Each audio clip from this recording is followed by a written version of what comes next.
You're listening to the Options Insider Radio Network, the home of the Options Podcast. For more quality options programs, visit theoptionsinsider.com or search for Options Insider Radio Network in your podcast provider of choice. Listeners can also access all of our programming through our mobile app available in the iTunes and Google Play stores. Select programs are also available via live stream at mixlr.com/options-insider. That's mixlr.com/options-insider. Don't forget to follow along with your favorite programs and submit your own questions for the hosts at twitter.com/options, stocktwits.com/options, facebook.com/theoptionsinsider, or via questions at theoptionsinsider.com.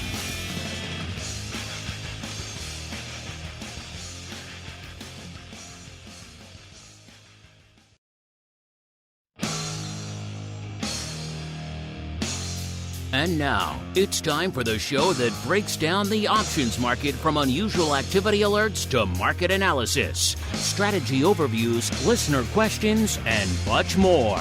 If it involves puts and calls, then our all-star panel will break it down. It's time to hit the Option Block with your host, Mark Longo from the Options Insider Media Group, and co-hosts, Uncle Mike TOSAW from St. Charles Wealth Management, along with Mark the Greasy Meatball Sebastian and Andrew the Rock Lobster Giovinazzi from OptionPit.com. And now, get ready to hit the Option Block.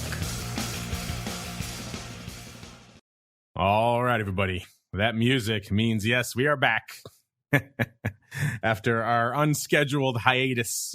On Friday, we are back once again to commence our broadcast week here on the Options Insider Radio Network. Time to kick things off once again with the Option Block. My name, Mark Longo from theoptionsinsider.com, as well as, of course, from the ever-exciting network upon which so many of you binge these days. I want to apologize to everybody who's looking forward to volatility views and for all you pro folks who are looking forward to a little bit of oddities on Friday. If you listened to the network last week, you know I wasn't exactly feeling up to snuff. In fact, I think I even said on this show or on Twifo last week, I had to power through, though. That's how much I like you folks. That was rough getting through 2 hours of talking on Thursday when I felt like doing anything but. But after pretty much immediately after that, went out and got checked out. And I felt better on Friday, getting ready for vol views, thinking, okay, here we go. Maybe I overreacted a little bit. I feel much better. And then the test results come back, and they're like, no, you're not doing any shows today. You're going to go get checked out some more. So I spent the rest of my day doing that, which, as you might imagine, I would have much rather have been speaking to you folks out there. But the moral of the story, I'm back on the airwaves for you folks here on Monday, and still getting everything sorted out behind the scenes. Should have most of our schedule for you. In fact, should have a heavy schedule. My producers don't give an F. They're working me to the bone again this week. So look forward to a whole bunch of content. In fact, I think you're getting 2 pro Q&As this week, so that should be fun, as well as everything else. So yeah, a bit of a hiccup on Friday, but back powering through today here on the network. So you stuck with me, unfortunately, on the show today. No guest hosts or anything, for those of you who were looking forward to that. But we are joined by my usual compatriots, my usual partners in crime. No guest that 80s wrestler today. Obviously, we've been a little bit busy, a little bit distracted with other things, so no time to prep a wrestler segment out here this week. I figure you folks will forgive me. And for those handful of you out there who loathe that segment, there you go. It's your weekly reprieve. Enjoy it, as we are joined once again by, first off, from the Southern Volatility Mecca, Mark Sebastian from OptionPit.com. Mr. Meatball, welcome back to the show, sir. Hey, good to be here. I'm excited. I'm glad you're doing well. I was worried about you when I heard about everything that happened last week. Yeah, I was not. I was worried about me too. In good health. Jeez, what a scare. Yeah, it's a good time. Go directly to the emergency room. Do not pass go. Do not collect $200. That sort of thing, which is always fun. And then also joining us from Parts Unknown, a.k.a. St. Charles, Illinois, the uncleist of Mike's, Mr. Uncle Mike TOSAW from St. Charles Wealth Management. Uncle Mike, welcome back to the program, to you as well, sir. Always happy to be here, and glad you're doing better, Mark. Yeah, I can actually maybe talk a little bit today as opposed to Thursday when I said you guys just talk the whole show, because I can't do much. We'll see what I can muster today, because it is time for the trading block. It's time to break down the latest topics, trades, and trends in the world of options. It's time for The Trading Block. All I know is no one can ever question our commitment to the listeners here on the network again, come hell or high water, unless other dire measures rip me from the microphone, which they conspired to do on Friday. We will be here delivering your content that you have come to know and love for now over 15 years. Crazy. Well over 1,100 episodes of the Option Block, which is crazy town. You know what else is not really crazy town? We call it gentle anxiety town. It's the markets today. Coming into showtime, we were looking green. Things looked like maybe we were looking a little bit better out there. The last few sessions have certainly been in rally ho mode. We are still north of 3,900 as we're kicking off the show here today, but we have been rallying quite a bit off the lows, got well below 3,700 down there. So a nice little bounce there from the lows. What did you guys think about this? Are you buying in? We'll get to your results a little bit later for our question of the week. But today, right now, coming into showtime, S&P off now. It was up about 0.25%. Now it's off about 0.15%. The NASDAQ off about exactly 0.5%. And the Dow slightly unched to down about 0.05%. Not a heck of a lot going on there. That means our vol friends coming in after the weekend are pretty much down from where they were on Thursday's show. VIX cash was at a little bit north of 27.5, about 27.60 when we kicked off the show. That puts it down almost 2 points, about 1.9 points from where it was on Thursday's show. VVIX, man, that triple digits level was pretty short-lived. 89.5, down another 10 points from Thursday's show. So the vol, they are coming for it. VXX 2280. Down about 0.8 of a point from Thursday. UVXY down a full point, down to about 14 when we kicked off the show. SVIX, so our inverse friend there, 1075, up about 0.5 point from Thursday's levels. And UVIX, our levered friend, at about a 16 when we commenced operations. That's down 2 points from last shows. And VolQ, the vol of the NASDAQ, 3130, is down about 2 points exactly as well from where we were on Thursday's show. Let's go around the horn the way we came. Let's start in the land of Austin when they're not eating all sorts of barbecue and hooking those horns. They are, of course, talking about volatility. Mr. Meatball, sir, what is lighting up your tape in the markets this week? Yeah, this morning or so far today, opened down, tried to rally. Now we're down a little bit. It'll be interesting to see where we are. Vol getting kind of smoked. We're heading into that end of the year kind of malaise, or end of the quarter kind of malaise, end of the July 4th period. I'm really kind of interested to see whether, they push things below 3,900 or whether they kind of get a little bit of a buy into the close. Oil having a big rally today. The oil names really holding everything up. And we got some strength in the Russell 2000 as we head into rebalance this week, which I think is going to be something to keep an eye on. Yeah, all the fun. Of course, we just coming off the heels of recon out there in the Russell 2000. In fact, I do believe today is our first trading day with the newly reconstituted Russell 2000. If you want to know what that means, what impacts, there's some interesting trends every year that comes out of that reshuffling and rebalancing that goes on over there at FTSE Russell. We did a whole show about that, not last TWIFO, but the episode before with the folks at FTSE Russell. Broke it all down, all the changes, the trends, the baselines, the breakaways, all that good stuff. So check out that if you're intrigued about what the recon is and what that really means for the market going forward, which I think is a more salient point. Let's go out to the land of the uncleist of Mikes as well. Mr. Uncle Mike TOSAW, sir, what is lighting up your tape out there today? Well, not a lot of things lighting up the tape today, just a lot more just from last week, just with the craziness with which we've had over the last couple of weeks. And that if we go to a time of not long ago, of 3 weeks ago, when the S&P was at 4,100 or in the mid 41s, then we go down to the low 3,600s was the low of this last sell-off on the 17th, and then now we're at the 3,900 level again. There's definitely been a lot of things happening in this marketplace. So I think that with where we are today, the market's just kind of taking a breath, just saying, I don't want to move that much today. I've been giving you guys enough excitement lately. I'm taking the day off, and that's just what I'm doing because I'm the market and I'm always right. That's kind of what it feels like. S&P is down 2.5 points on the day. Not a lot of movement, as we had said. Bonds are giving back a little bit of their rally from last week on the 10-year note, so we've got a little bit of a sell-off going there. Nothing too major. We have that. Silver is flat on the day. And so I think just with where we are right now, we're just literally taking a breath because these last few weeks have just been, whether you're a bull or a bear, you've had some type of stress in your life. And it's just kind of where we are at this stage. So I don't think the market's ready to show its hand today. Do I think it will in the near future? Possibly. We are heading into the 4th of July weekend. So people may have already gone to the lake where most of the big money goes. People might already be in the Hamptons by now. But for the time being, just kind of holding steady and waiting for the market to show something. But as of right now, nothing has been shown. All right, Uncle Mike, you're a resident permabull. You know I have to ask. We were just obviously a lot lower. We have now rallied to around the 3,900 level. You're a resident permabull. You tend to be bullish more often than not out there. Would you say you're comfortable at these levels right now? If a client calls you up and says, hey, Uncle Mike, I'm sitting here long S&P, boatload of S&P at 3,900. Are you comfortable at these levels? I mean, obviously long-term, yeah.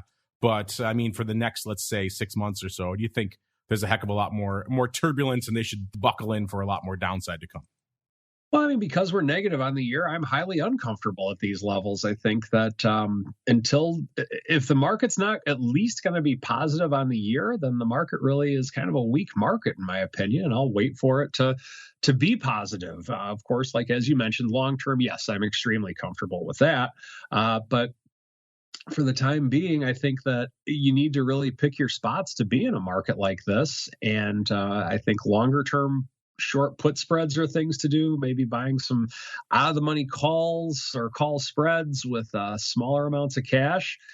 Those are the strategies with which I'm doing and what I'm trying to stick to, just because of the fact that, let's be honest, we've had a lot of movement in the last couple of weeks. And in markets like that, if you're really trying to do a lot of your base core strategies and you are a permabull like me, it typically won't end well. Indeed. I was saying earlier, listeners, about the 15-plus year history of the network. I got one of the listeners, Age, in the chat saying, I remember when the iPod days with the early days of Options Insider Radio. Wow, you go back that far. Well, I tip my hat to you. You were the one guy listening back then. Yeah, we predate the iPhone.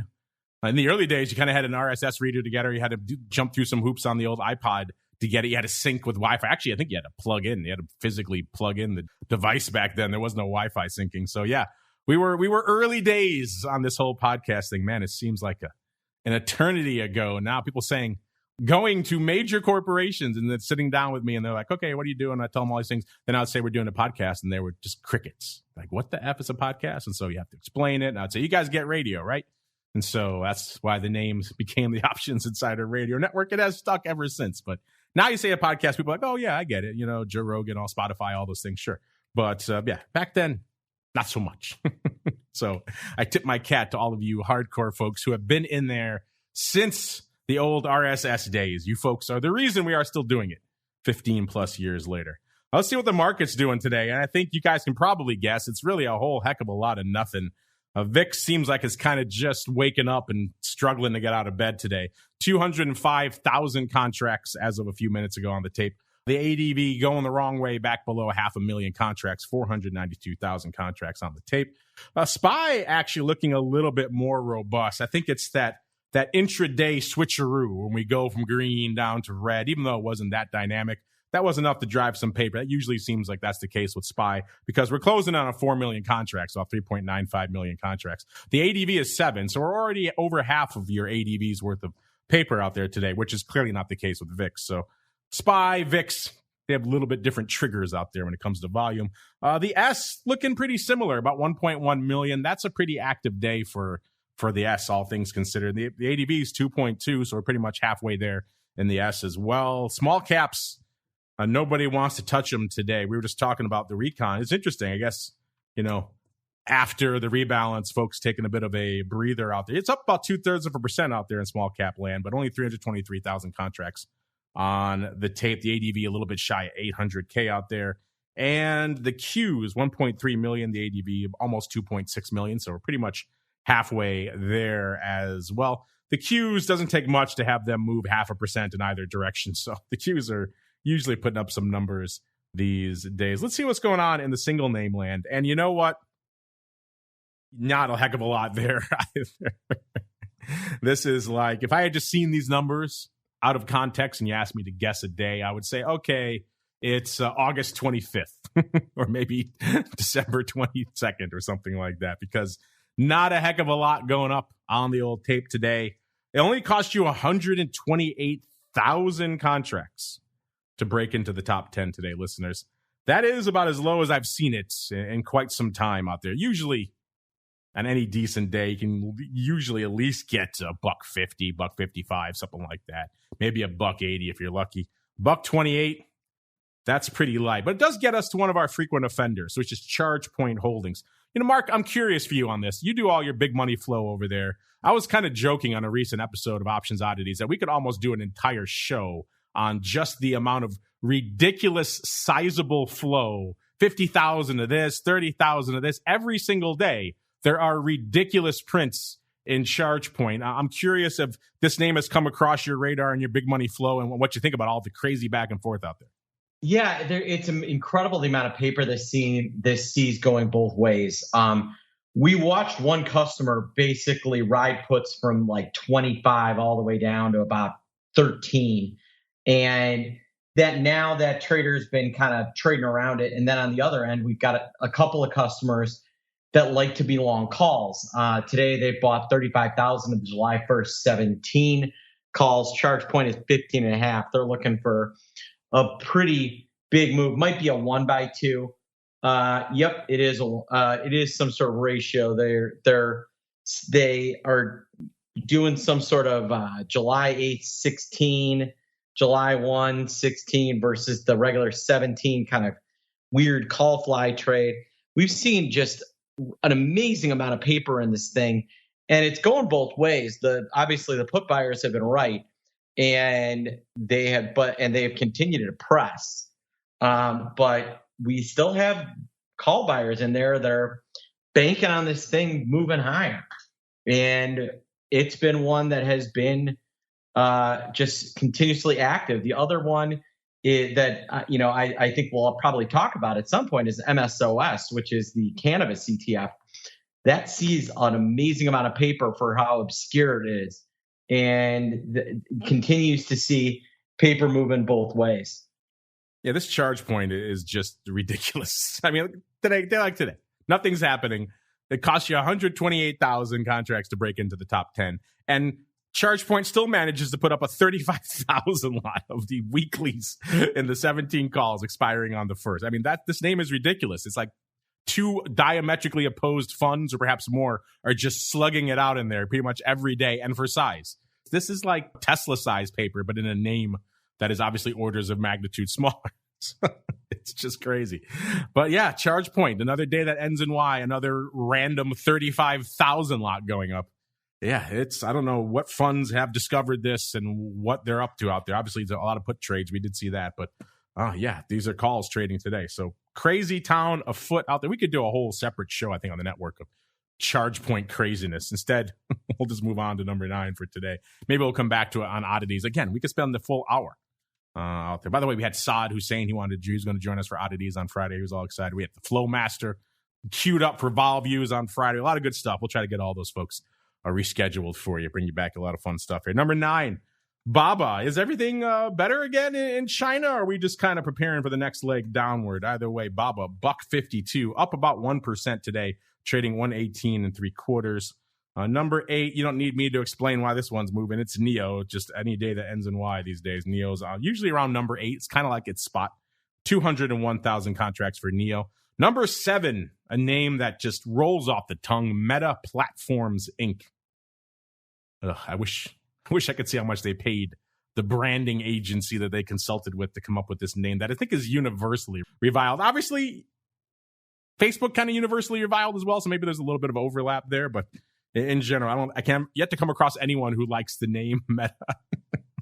Number 7 today, 222,000 contracts, off about a third of a point, a little bit shy of the 170 handle out there. Number 6, it's NVIDIA, 232. Number 5 and number 4, old school symbol twins back in the rear view today. We've got AMD.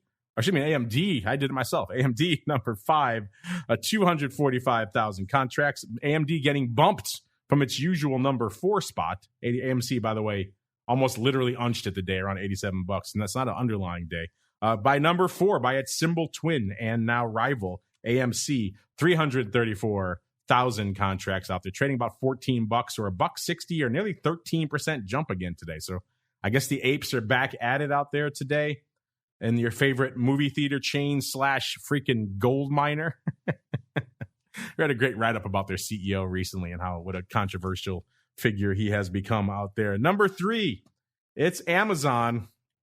Yeah, say what you will about your underlying view on the underlying or everything else like that, but stock splits certainly do have an impact on volume.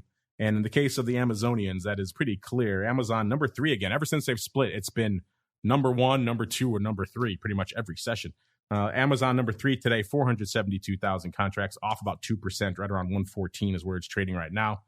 The fruit company coming in at number 2, no love for the iPads and the iPhones today, even though they are up about 2/3 of a percent, but not enough no love from a volume perspective. Only 601,000 contracts on the tape. That means, as number 1, it's Tesla.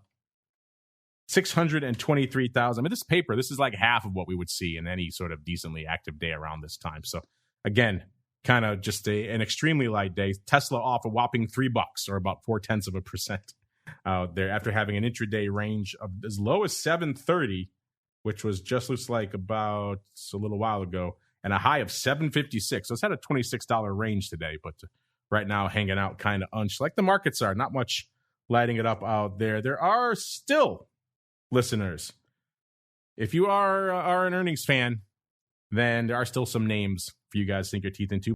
We have Nike today, as well as Bed Bath & Beyond. I do believe we had Nike. No, Nike is after the bell today. I thought they were before the bell. They're after the bell. We have Nike after the bell today. Wednesday, Bed Bath & Beyond, General Mills. We have Walgreens on Thursday. Oh, excuse me. Still called the Walgreens Boots Alliance, I think, until that alliance breaks up. And Micron. Let's go out some of the move results reports. Those looks like nothing popping off before the bell. It's all after the bell today. Again, hot off the presses from our friends over there at Orats. Matt will be joining me tomorrow, I believe, for a pretty dense day of content for you folks. Advisors Option. He has been hitting me up on the network for the last week saying he thinks he called the bottom about 100 odd points ago. He's been saying this is the bottom, this is the bottom. He likes to do that stuff. So we'll get more insight into him and why he's so confident at these levels, or at least he was about 100 odd points ago. Tomorrow on the Advisors Option. All right, now Nike after the bell today, trading almost 113 as of the time of this report. They were pricing in $8.20. In the past, they've moved $6.62. I know some people have been written in saying, why don't you do percent? Why do you do dollars? I think people have an easier time wrapping their heads around dollars, even though all the calculations are done in percent behind the scenes, listeners, so don't worry. And then we have Walgreens Boots Alliance, 30th before the bell. 41.65 is where they are trading as of this report. They're pricing in $2.30. Actually, no, excuse me, $2.10. And in the past, they've moved $2.14. So they're pretty much right in line with what they're expecting. You know what else was kind of below line, really, was the earnings season, 83%. The average has been 88% for a while out here. Earnings trades report, we're still got 92 long straddles that we're monitoring for your learning and trading pleasure. We have 42 short straddles and 95 long calendars. So it's like no new entries or exits on the trades out here today. All right, that means it's time to keep on rolling. See what our Eye of Sauron has found today. It is time. Diablo.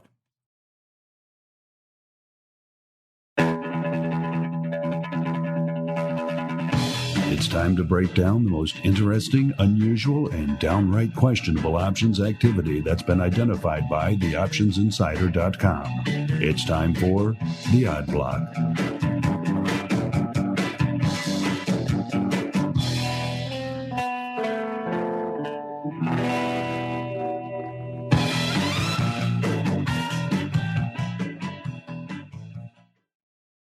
everybody. Welcome to the Odd Block, the portion of the show where we get weird, we get wild, perhaps we even get whimsical. Let's kick things off here. Going back to a name that if you listen to Options Oddities, one of our pro members, you'll know we talked about recently. Coming back to it again, this is FSKKR Capital Corp. Remember the old KKR from Barbarians of the Gates and all those good days back in the 80s. This is FSKKR now. Ticker symbol FSK. Trading right now $19.59, up about 31 cents today. On the year, let's see, a year ago it was trading $21.50, and it got as high as $23.44. That was on September 13th. Then it sold off down to what had been its low for the year of 1992 on December 20th. Then it rallied all the way back up again to $23.30. So it likes that $23.30, $23.40 level. Got there a couple of times. That was back in March. Hung out there for a while until April 20th. And then it just kind of sold off again down to $20 exactly on May 9th. Bounced hard off that a few times until everyone's favorite day. Oh, actually, it's June 7th, not June 8th. It peaked recently on June 7th and then sold off hard to $18.08. That was the low on the 16th. And ever since then, it has been rallying again back up to where we find it right now. $19.59. So kind of a turbulent year here for KKR, but they're hanging out off their lows for the year, which is about $18, but still pretty far away from their highs of around $23.50. And what we found out here today were some puts, in particular the AUG 17 half puts going up for 43 cents, 9,699 times. Looks like paper was pretty much lifting the offer on these. That is a 42 vol. If you are intrigued, listeners, the stock was a little bit lower, 1936, when this print went up. And there are earnings. They are on August 8th, so that will come before options expiration, obviously. So they are getting themselves a little bit of earnings protection. This is not the first time we have seen some put love out here. We talked about someone scooping up some puts in FSK, doing about almost 15,000. This was back on Options Oddities on May 20th. There were the July 20 puts. Paper buying those for 80 cents, nearly 15,000 times. So it looks like the stock at the time was $21.32. So given the fact that they're $19.50 and they got down to 18, they were on the right side of that. Whether they got out in time, which you'll have to check on Options Oddities to see how they worked out, listeners. But Mr. Meatball, is this a name that has come across your big money flow, this FSK, a.k.a. the new incarnation of KKR? And what do you think about somebody scooping up some puts here through earnings in August, sir? Yep, this is one that we've seen a lot of, and there's been a ton of activity, and traders have been buying puts in August and in July. We saw paper last week. We saw paper this week. You're right, they've got earnings coming up. But this is also interest rate sensitive, so it makes you wonder whether this little rally in bonds is coming to an end, and we could see some trouble for FSK in the coming weeks. Whenever I see this ticker, I can't help but think of the old Barbarians of the Gates. Great book, great movie. The takeover craze back in the 80s. Good stuff out there. I think Jonathan Price, didn't he play the KKR guy in that movie? All right, let's keep on rolling. Let's go on out to Revolve Group Inc. Haven't talked about this one in a while. Ticker symbol Revolve, easier for me to say. RVLV. Let's see, trading right now 29.25 off. Let's see, what's off on the year? Let's see, on today they're off about 80 cents or about 2.6%. On the year, they've had a bit of a rough year. A year ago, they were trading $70, pretty much exactly. So yeah, they've come under some pressure, shall we say. And they hung out in that 70, let's say 60 to 70 range for the better part of the year until October. And they started rallying. Looks like they hit their high for the year on almost $90, $89.60 on November 18th. So very much along the lines of the broad equity market. And then they started selling off.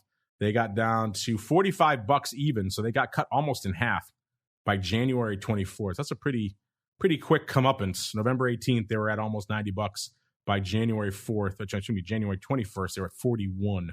So, yeah, that's quite an aggressive sell-off. And they tried to rally a bit. February 15th got up to $61 again. So they got $20 back. And then they gave it back up by March 7th. They were back to $40 again. Tried rallying again. April got up to $55. And then they gave up the ghost, sold off to their low of $24.10 on May 24th. And they have actually rallied a little bit since then. Obviously, it looks like about $5 or so from the lows ever since May 24th. So that's where we find Revolve Group. What did our Eye of Sauron find today? It was the July 22 half puts going up for 21 cents. So these are a little bit better than the bid. Market pretty wide, 15 at 35. But again, it's Revolve Group. They're coming for size. Not that surprising. 8,547 went up for 21 cents. The stock was actually about half a buck higher, 29.73 when these went up. And the earnings are in August, so there's not going to have any earnings juice on these puts. So Mr. Meatball, someone coming in, I won't say drawing an aggressive line in the sand because it's pretty much $7 below where the stock was at the time that they sold these. They got 21 cents for it, which is not a ton, but it's not nothing given how far out of the money they are. And also, when it comes to danger, at least from a near-term chart perspective, this thing only got down to about $24. So they're not exactly drawing an aggressive line in the sand. What do you think, though, about this Revolve Group put sale here for 21 cents at 22 half, sir? Pretty nice, pretty decent sized sale, and makes some sense. This is a name that has gone up to 60, and then now is getting kind of hit in the face. But if retail can turn around, it could pay out pretty nicely. So I'm going to be very interested to see where this one ends up. Yeah, I don't hate these either. I mean, the level you can't hate. So whether you're bullish on Revolve Group or not, that's up to you. But I don't hate these levels compared to a lot of the puts we've seen. These are certainly not getting a ton of juice for them. But hey, it's a decent level on the stock if you are so inclined for such things. Let's go on out now to our final name of the day here. This is a good ticker. Wow. This is Wide Open West Inc. They are a subsidiary of Race Car Acquisition LLC. So that explains everything you need to know about this name. Trading right now, $17.50, up about a quarter or 1.3% today. On the year, let's see, a year ago, they were trading not that far from where they are right now. They were trading $18.18. And then they shot up for the first time up to, looks like their high for the year of about $23.92, so almost $24. Then they gave it all back, got down to $19.73 a couple of sessions later. Then they kind of bounced around in this mid to low, high teens to low 20s range pretty much until the end of the year. December 9th, they rallied from $18.44. By the 29th, they were trading $21.48, so they rallied a nice $3. They hung out there briefly, sold back off in January. About a month later, January 20th, back down to $18 again. Then they sold off even harder on March 7th. They got down to, looks like about $16.71. Then they shot back up on April 20th, back up $22.68. And then right back, it's like a biotech stock. Right back down on May 12th, $17.75. And then right back up again, $22.50 on May 27th. And then gave it right back down again. So if you were range trading this thing over the last couple of months, you've done pretty well. This thing has moved 2 or 3 handles at a clip multiple times over the past few months. And then shot right back down to its low for the year of $15.96. That was on June 16th. And now they are obviously in the midst of a little bit of a rally up to $17.50. Where we find them today. And let's see, what do we find out here today? Looks like somebody thinks this thing might have a little bit more upside to go. And given the fact this thing has been whipsawing all over the place lately, maybe you can understand some of that sentiment. 4,000 of the AUG 17 halves went up today for $1.60. It's a pretty wide market, but looks like they probably bought these. These were $1.30 at $1.75. That's about a 69 vol if you are curious. The stock was a little bit lower, $17.34 when they scooped these up. Earnings are on August 8th, so if they do hold these through expiration, they will get a little bit of an earnings pop on the 8th as well. So Mr. Rock Lobster, this name, this subsidiary of Race Car Acquisition LLC, has been whipping around quite a bit. So it looks like maybe somebody is betting on another whipsaw to the upside in the near term here in Wide Open West Inc. One, I'm not Mr. Rock Lobster. 2, I apologize. I have been getting stuck full of needles for the last few days. Because my in-laws have a WOW subscription. It's a cable company. They do cable and internet and things like that compete with other local cable companies like your Comcast of the world. They are kind of the cheap alternative to those names. It's an interesting one.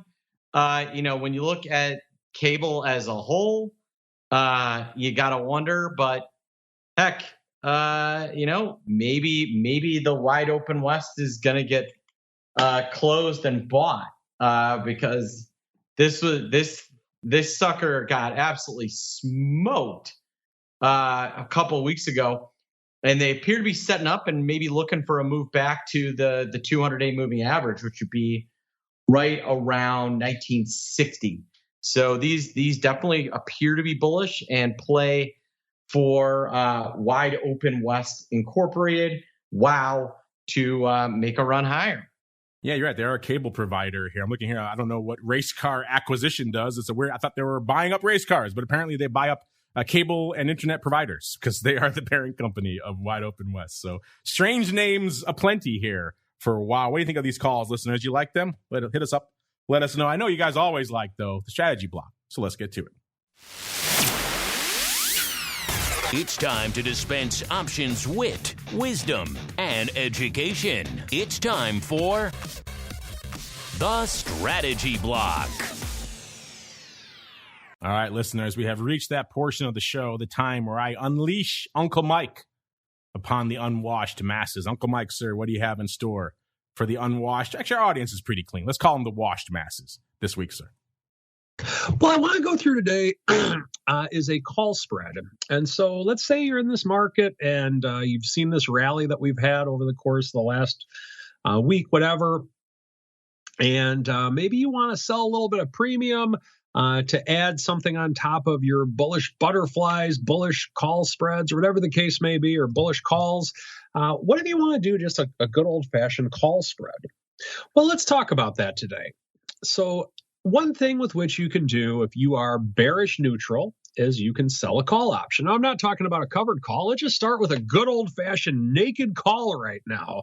I know this is a family show, but let's talk about being naked right now. And if you sell a naked call option, so long as the price of the underlying stays below the strike price with which you sold the naked call option, you will make money if you hold it till expiration. And so it's just that easy. Unfortunately, if the stock goes above your short strike price, then you're on the hook for unlimited risk. And so that's kind of a problem. Now, you don't really want to buy the stock per se because you have enough bullish deltas or you're just straight up bearish, whatever the case may be. So what can you do? Well, what you can do is you can sell a vertical short call spread. So let's say that XYZ stock is trading at $45 per share, and you don't really see it going up to the 50 level, so you sell the 50 call. But as you're doing that, you realize, oh, I do not want to be naked because if for some reason I'm wrong on this and this stock goes up to 80, I really do not have that peaceful, easy feeling that I want from listening to the Eagles, and naked calls take away the peaceful, easy feeling. So what I'm going to do is I'm going to sell the 50 call and simultaneously buy the 55 call. And by doing that, I will have a net credit, usually around maybe $1, getting $1 in credit, and your risk is $4 because it's the distance between the strike prices with which your risk is. Now, you may or may not get $1. You might get 10 cents. You might get $2. Who knows? It just depends on how short-term or long-term you want to go and the underlying with which you're using. So why would I do something like that? Well, if I'm looking at the stock and I believe it's going to stay below a certain level, then that's something with which to consider. I get all the income of the short call. However, some of the income is spent on hedging it. And that money that's spent on hedging it is the money that's spent on buying the long call.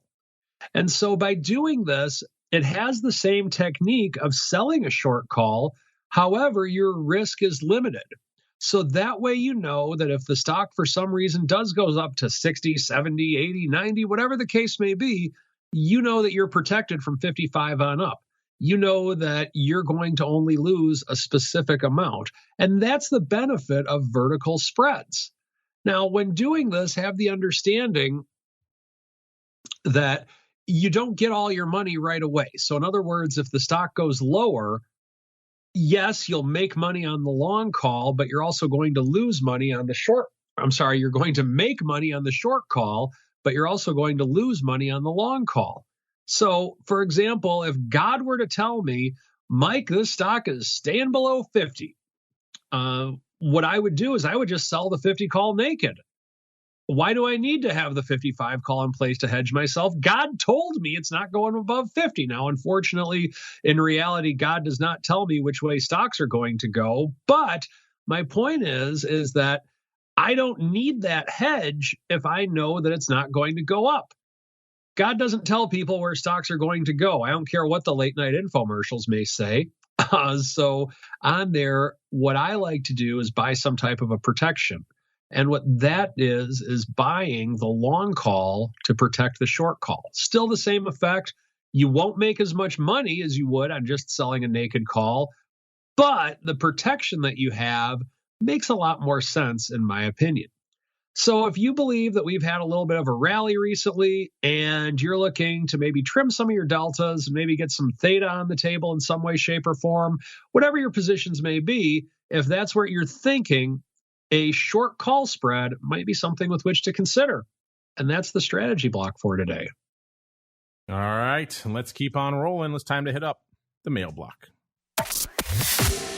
It's time to take your seat on the All-Star panel as we read your emails, tweets, Facebook messages, website comments, and much more. It's time for the mail block.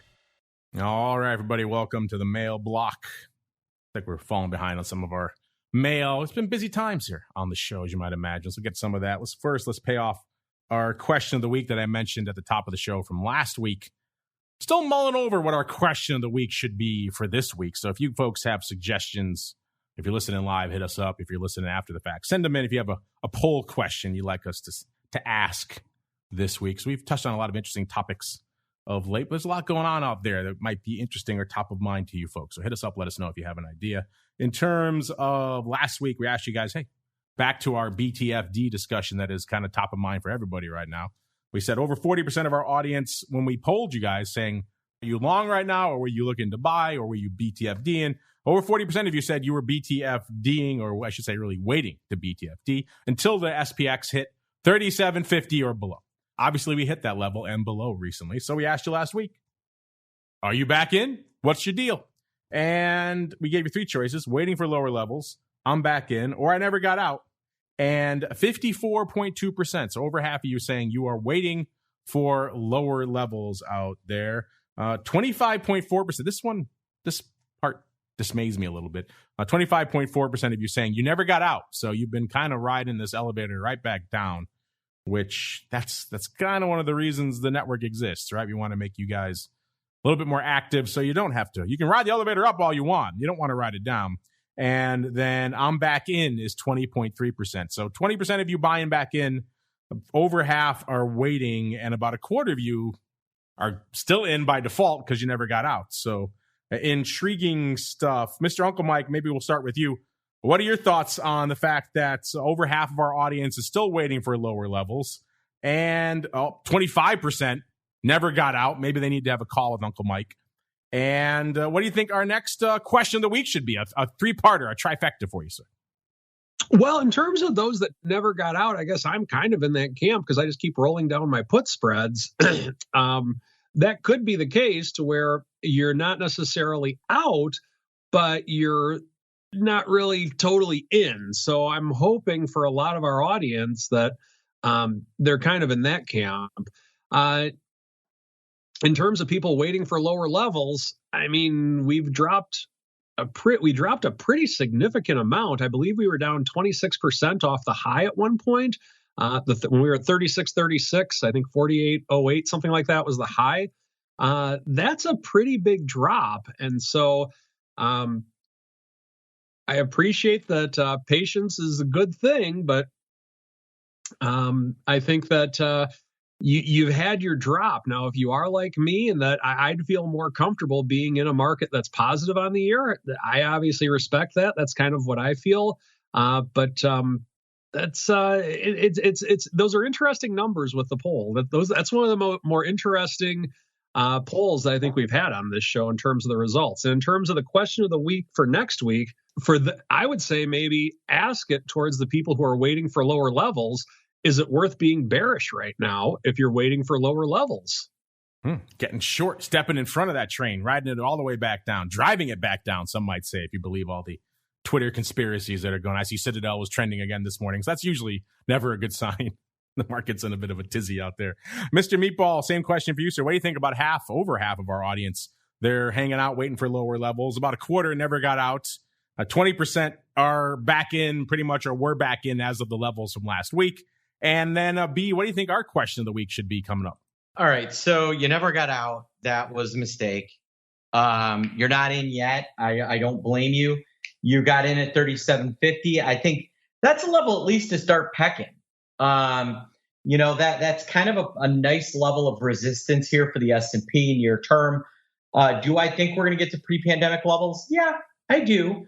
But do I blame you for stepping in and buying a little around 37.50? No. And it's paid off kind of nicely. Now, we'll see where today takes us.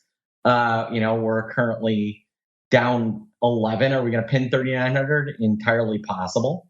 But our question of the week, what should it be?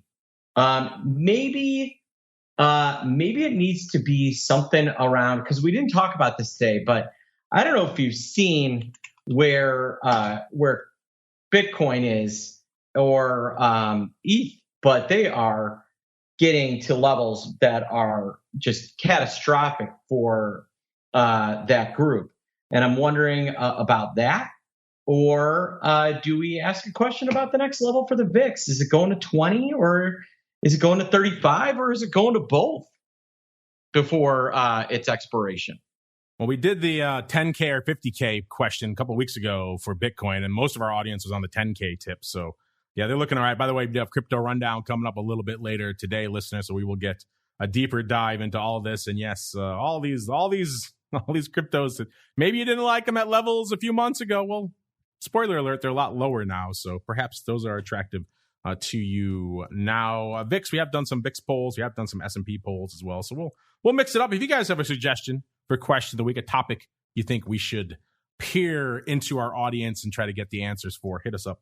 Let us know. Just like this guy's handle, GSP3. So I guess he's the George St. Pierre III. I don't know. He says, markets are tanking. What do I do now? I think this came in a week and change ago. So again, we've been kind of backed up here. GSP3, Mr. Uncle Mike, this sounds like a question for the uncleist of Mikes, because you are a resident diehard bull. Let's pretend GSP3 is a client. He calls you up. He's like, Uncle Mike, markets are tanking. What do I do now, sir? Well, I would say, Mr. GSP, for your long-term holdings, I would say do nothing, because long-term buy and hold means long-term buy and hold. In the short term, you likely, if you are a client, you likely have some type of hedged equity, and then let the hedge do its job. And then in terms of the aggressive strategy, I'll roll down the put spread. And if we are close enough to it, or whatever the case may be, and we'll work with it that way. And so I would say just stay calm, stay your course. And that 100% of the time when the markets have pulled back, they've come back and made new highs in the 100-year history. So there's only one time that hasn't happened yet, and that time is right now. And so we'll see if the 100-year history can hold true in 2022. Might not happen this year, might not happen next year, but I do believe it will happen. But we have a long track record of it coming back.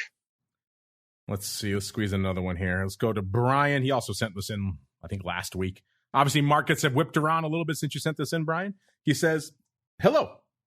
I've got some cash on the sidelines, and I'm looking at selling some SPY puts at around the 340 level. The problem is that the premium that far out is pretty low, that far out of the money. I should say, is pretty low. I know Mark prefers near-term premium sales to remain flexible. Yes, I do. So I'm debating whether it's worth doing much farther out, I'm assuming he means in time, to lock in an actually decent amount of premium. How far out would you reasonably sell puts? Easy for me to say. I can't read today. How far out would you reasonably sell puts in SPY? Am I crazy to think about a 6-month puts right now? Well, interesting stuff. I think when your question came in, which was last week, I think our producers crunched some numbers for you here. So at the time, I think you're looking at in a couple of weeks. So we did the July 1st weekly, which is obviously a little bit closer now, going out sooner than when your question came in. But at the time, you said the 340 level, you could get a $177 for that 340 puts. So not nothing. It's not. I mean, it's obviously $177 per contract out there. So if you go out to buy 100 shares of SPY at that level, you got to shell out some cash. So be prepared for that. But if you are comfortable with buying it, $177, you got an extra week. You got an extra up to $2.10 actually for that July 5th weekly put. And then you got another, looks like another 10 days or so, because obviously there's many expirations in SPY, which is the 15th there. $3.50. Now you're getting a little bit more juice. Now you're saying you want to go farther out. You want to go all the way out to, let's say, September. Now you're getting nearly $10, $9.85 out there. So obviously a lot more. Again, if you're comfortable at that level and you're comfortable going out, and again, you're locking up that capital. We talked about it on the advisor's option. We talked about it on this show on Options Bootcamp. There is an opportunity cost to doing this trade. You have to set aside that amount of capital to buy however many contracts you're going to do. You didn't say how much size you're looking to do here. So just bear that in mind. This is not a free lunch, not just getting $9.85 and then you could trade it up with the rest of your capital. That capital is tied up. If that's worth it to you and you like that level in the S&P, then I won't be one here to dissuade you. Mr. Meatball, what do you have to say for someone who's coming in to you and says, I want to buy the S&P at some lower levels. I want to sell puts to do it, which is, of course, a method that we advocate here. But he's a little bit concerned about not getting enough juice, but he's also concerned about going out too far. How do you draw that line, sir? Well, I mean, you can get some pretty nice juice going out to January.